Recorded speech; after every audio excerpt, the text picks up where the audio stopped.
Fall of Cadia Elite Battle 2. Now I know I said before that this battle is easy, and on paper these units, the enemy units, they're not that tough. I mean, this lascannon doesn't do a great deal of damage. These guys, Silver 1 Voxcasters, complete pushovers, really. Cadian Guardsmen are the only ones who are decently leveled, but it's still an awkward level. You can still end up in a lot of trouble. Now, my kind of philosophy, I guess, going forwards in this campaign is that you can make a lot of summons to quickly overwhelm the enemies with Abraxas and Archie. The thing is, the summons die very quickly, so you can't let the enemy start multiplying, which means you really, really need to hammer down on those Voxcasters as fast as you possibly can. And to do that, you basically just need to overwhelm them fast. You can't sort of have a mealy-mouthed defensive approach to battles, you just have to go for it. So, with that being said, let's get into this one.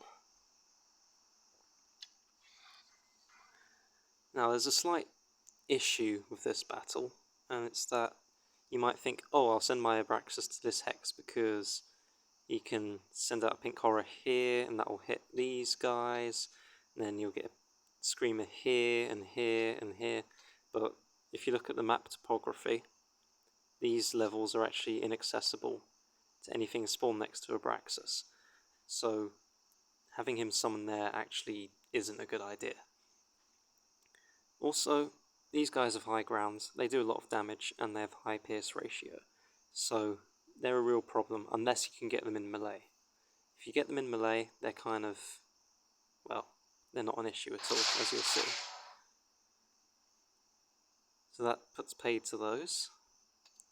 Now we'll move Abraxas up and we'll try and get him in a position where he can get screamers out as close as possible to the Voxcasters.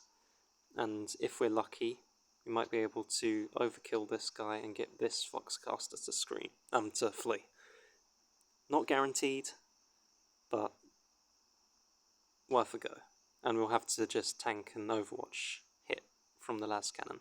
But it doesn't do too much damage, so we don't need to worry about it. We could try and tank it with Angrax, but it's better to kill off a few of these guys first. Try and make yourself an opening to teleport him in to a good position, basically. And yeah, the damage from the lascannon isn't consequential enough to worry about. So now we will use his active and see what it does for us. So that went about as badly as it could possibly go, but no worries just yet. We will move Archie. I think the best thing to do in this situation is get some damage onto these lascannons. And then try... oh, not quite.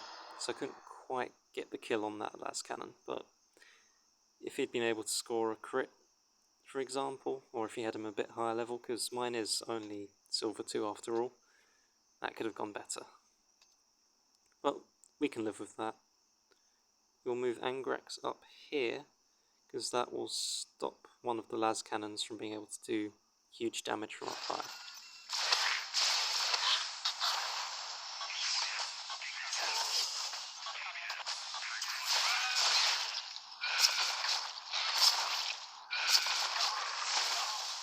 Now usually you wouldn't be able to rely on the screamers to do that much damage, so don't expect it to go that well in that turn, but I mean, again, that positioning of Angrax was good because it allowed me to kill one of the guardsmen that was summoned in with his passive, and really reduce the damage that was done to my summons.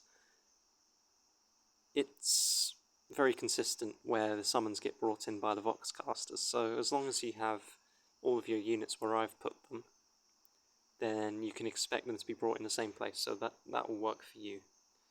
If you have Angrax here, he will get that kill, or he will hit that guardsman, depending on how high you have his passive leveled. Okay, let's finish this off.